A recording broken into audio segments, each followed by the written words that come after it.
আচ্ছা, আমরা তাও এখানে একটু ভুল করছি। আমরা এখানে ডি হবে। এখন যদি আমরা রান দিই তাহলে আমাদের কি আসতেছে আমরা একটু দেখি।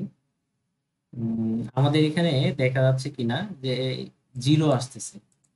জিরো মানে কি? জিরো হচ্ছে ফলস, আর ওয়ান হচ্ছে ট্রু।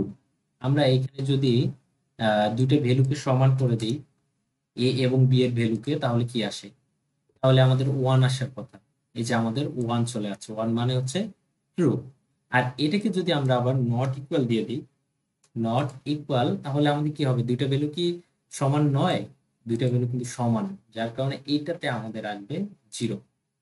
এটাতে আমাদের কি আসবে? জিরো আসতেছে। এখন এরপরে আমাদের কি আছে? আমরা যদি এখানে দিই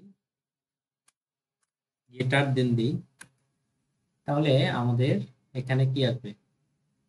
যেহেতু দুইটা সমান, এ কি বি এর থেকে বড় না, তাহলে আমাদের এখানে ফলস মানে জিরো আসতেছে। ঠিক এভাবে আমরা বাকিগুলোকে যদি চেক করতে চাই, আমরা যদি এখানে ইকুয়াল দিই, তাহলে আমাদের কি আসে?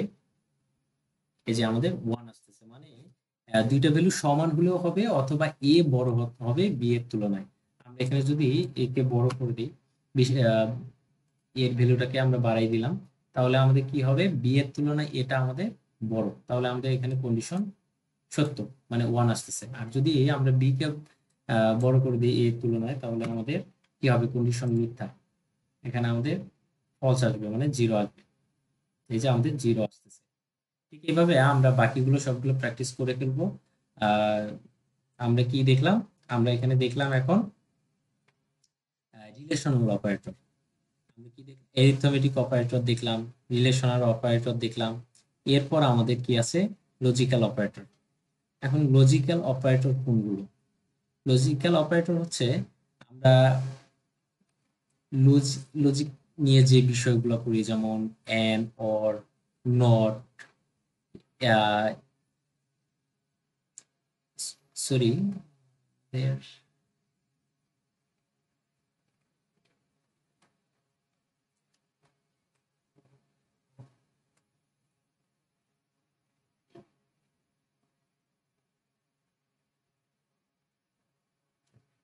লজিক্যাল অপারেটর কোনগুলো? লজিক্যাল অপারেটর হচ্ছে অ্যান্ড, অর, নট, এগুলো হচ্ছে আমাদের লজিক্যাল অপারেটর। এখন অ্যান্ড কোনগুলো?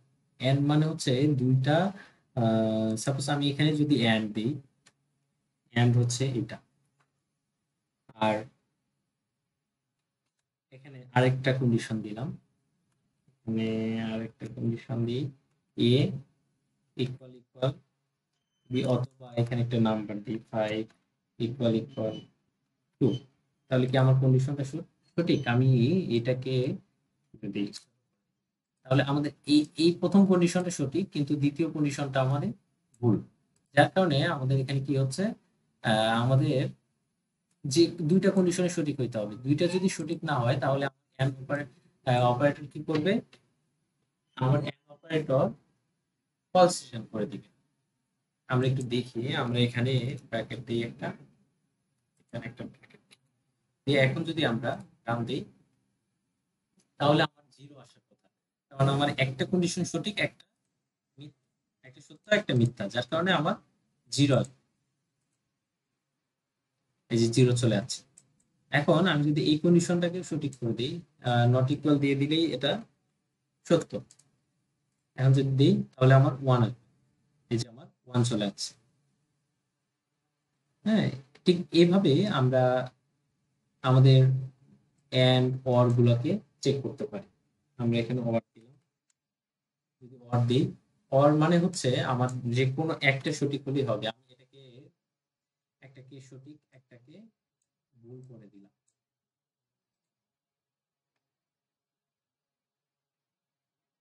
আচ্ছা, আমার এখানে কি বলতেছে? আচ্ছা, এখন যদি রান দিই, এই যে ওয়ান চলে যাচ্ছে। ওয়ান মানে কি? ওয়ান মানে হচ্ছে ট্রু। কেন ট্রু আসতেছে? এই যে প্রথম কন্ডিশনটা সঠিক, আর দ্বিতীয়টা ভুল। কিন্তু দুইটা যদি আবার সঠিক হয়ে যায়, তারপরেও সে ট্রু রিটার্ন করবে। আর যদি দুইটাই ভুল হয়, তাহলে সে ফলস রিটার্ন করবে। ওর কাজ হচ্ছে যে কোনো একটা সঠিক অথবা দুইটা সঠিক হলে সে ট্রু রিটার্ন করবে। আর এন্ড এর ক্ষেত্রে দুইটাই সঠিক হতে হবে, আদারওয়াইজ ফলস রিটার্ন। তাহলে আমরা লজিক্যাল অপারেটরটা দেখে ফেললাম। এরপরে আমাদের আসে ইফ ইলস স্টেটমেন্ট। হ্যাঁ, if else statement. If else জিনিসটা কি, আমরা এই যে এখানে কন্ডিশন গুলো দেখলাম, এরকম কন্ডিশনকে কাজে লাগায় আমরা বিভিন্ন কাজ করব। যেমন আমাদের এই কন্ডিশনটা সঠিক হলে আমরা এই কাজ করব, বা এই কন্ডিশনটা ভুল মিথ্যা হলে আমরা আরেকটা কাজ করব। এরকম যে যখন আমাদের কোনো কাজ করার প্রয়োজন পড়বে তখন আমরা ইফ ইলস স্টেটমেন্ট ব্যবহার করে থাকি। এখন আমরা যদি একটু দেখি ইফ ইলস স্টেটমেন্টটা কিভাবে ব্যবহার করে। আমরা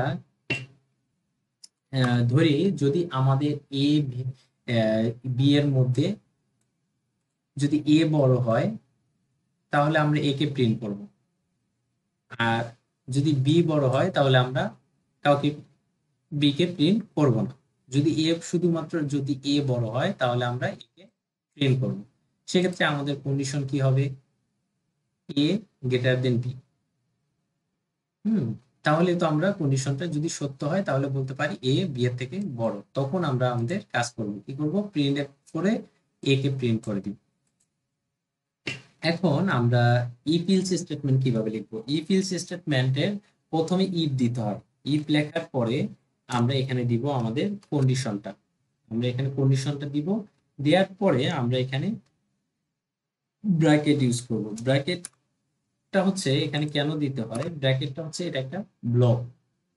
মানে এই ব্লকের ভিতরে আমরা যে কাজগুলো করব সেই কাজটা হচ্ছে এই ইফের আন্ডারে থাকবে, এই ইফের এই ভিতরে থাকবে।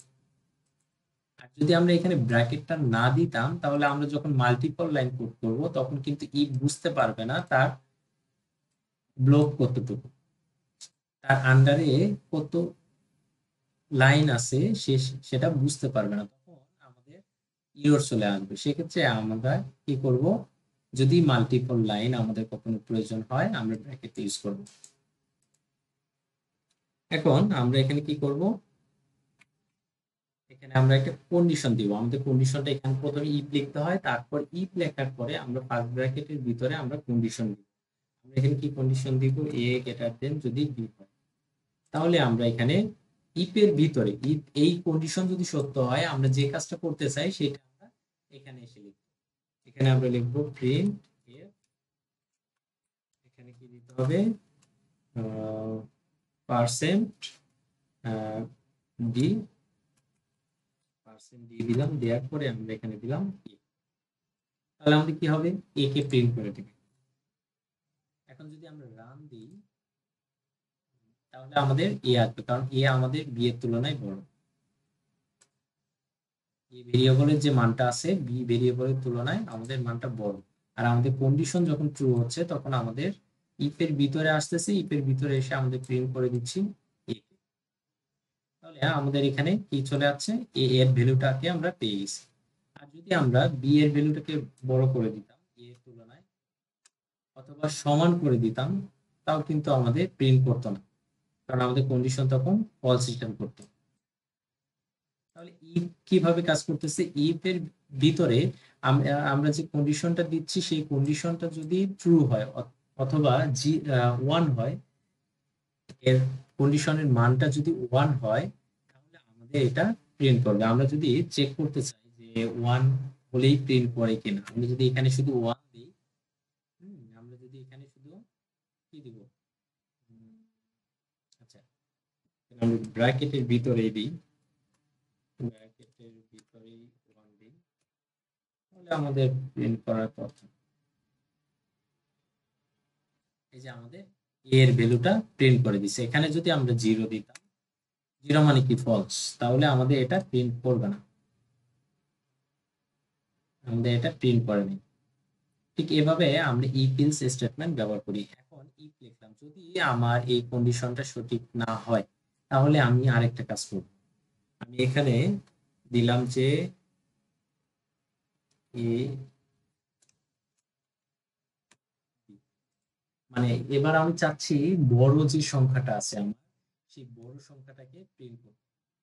দুইটা সংখ্যার মধ্যে যে সংখ্যাটা বড় সেই সংখ্যাটাকে আমি প্রিন্ট করতে যাচ্ছি। এখানে আমি সংখ্যাটাকে একটু পরিবর্তন করে দিই, তাহলে এটাকে বড় করে দিই। তাহলে আমরা বড় সংখ্যাটাকে, এখন যদি আমরা ইফ এর পরে ইফ কন্ডিশনটা যদি আমার সঠিক না হয়, তাহলে আমার আরেকটা কাজ করতে হবে। সেক্ষেত্রে আমরা এখানে দিব ইলস। এই জন্যই বলা হয় ইফ ইলস স্টেটমেন্ট। এখন ইলস এর পরে আমরা আবার ব্র্যাকেট দেওয়ার পরে এখানে আমরা দিব প্রিন্ট, এই যে প্রিন্ট এর পার্সেন্ট বি, বি বি ভেরিয়েবলকে আমরা প্রিন্ট করে দিলাম। যদি আমাদের এ ভেরিয়েবলটা বড় হয় তাহলে আমাদের প্রিন্ট করবে কি, এ কে। আর ইফ এর ভিতরে যদি একবার ঢুকে যায় সে আর ইলসে যাবে না। আর যদি ইলস ইফ এর ভিতরে না ঢোকে, ইফ এর কন্ডিশনটা মিথ্যা হয়, তাহলে সে চলে যাবে ইলসে।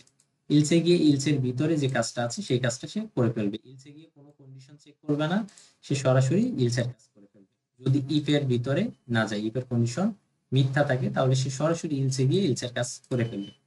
এখন যদি আমরা রান দিই, এখন আমরা বড় যে সংখ্যাটা আছে সেই সংখ্যাটাকে পেয়ে যাবো। এই যে আমাদের 15 হচ্ছে দুইটা সংখ্যার মধ্যে যে নাম্বারটা বড় ছিল ওইটা প্রিন্ট হয়েছে।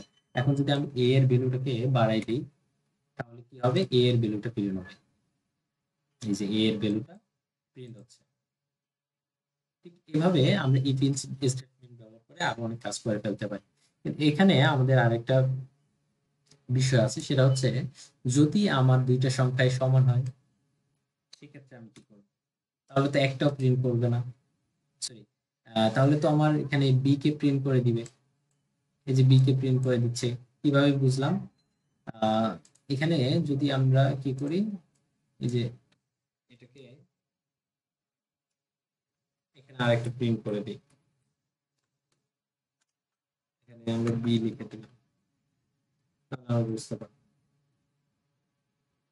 এই যে বি, বি এর ভ্যালুটাকে প্রিন্ট করে দিচ্ছে, এ এর ভ্যালু কিন্তু প্রিন্ট করে নেই। দুইটা ভ্যালুই সেম, কিন্তু সে কি করতেছে, এখানে এসে চেক করতেছে দুইটা ভ্যালু কি সমান, মানে এ কি বি এর তুলনায় বড়, না সমান।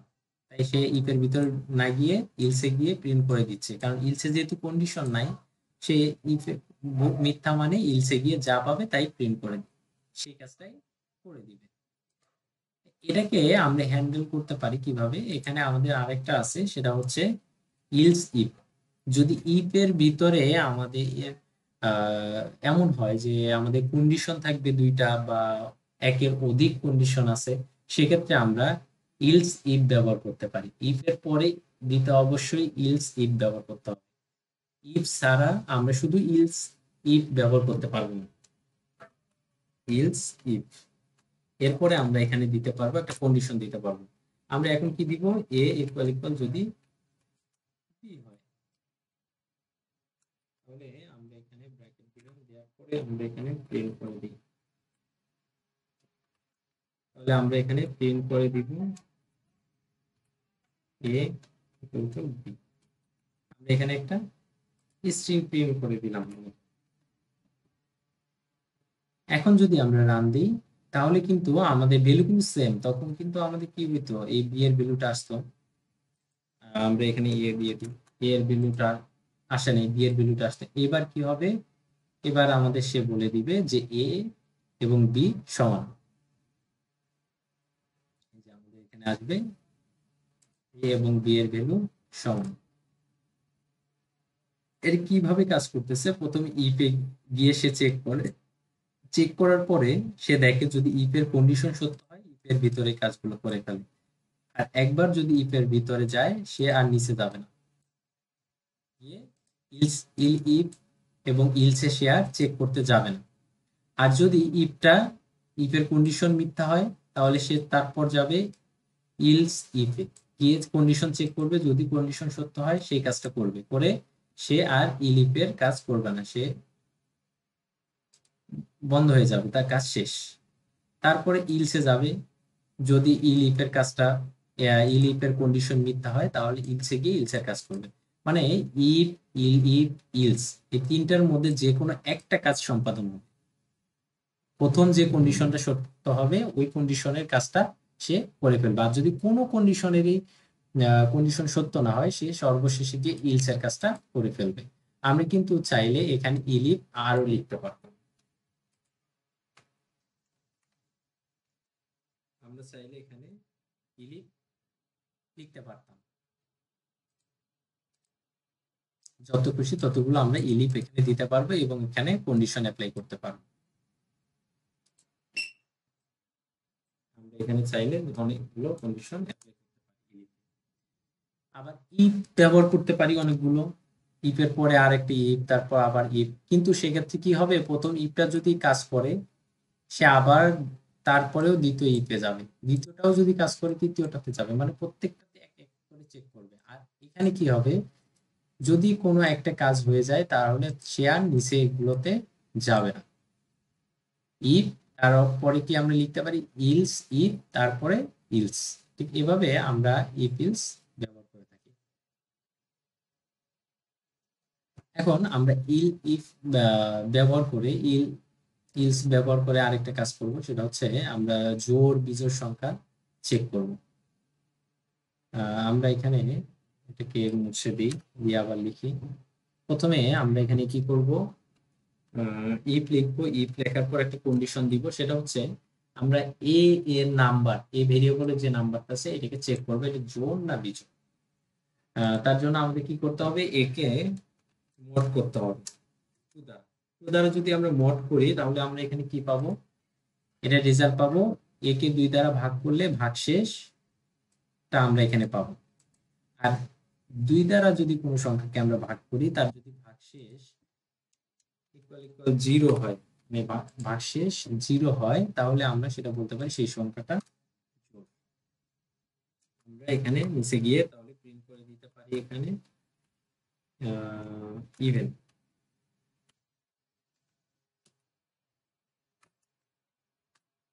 এরপরে আমরা যদি এটা ইভেন না হয় তাহলে আমাদের নাম্বারটা কি, আমি ইলসে গিয়ে সরাসরি বলে দিতে পারি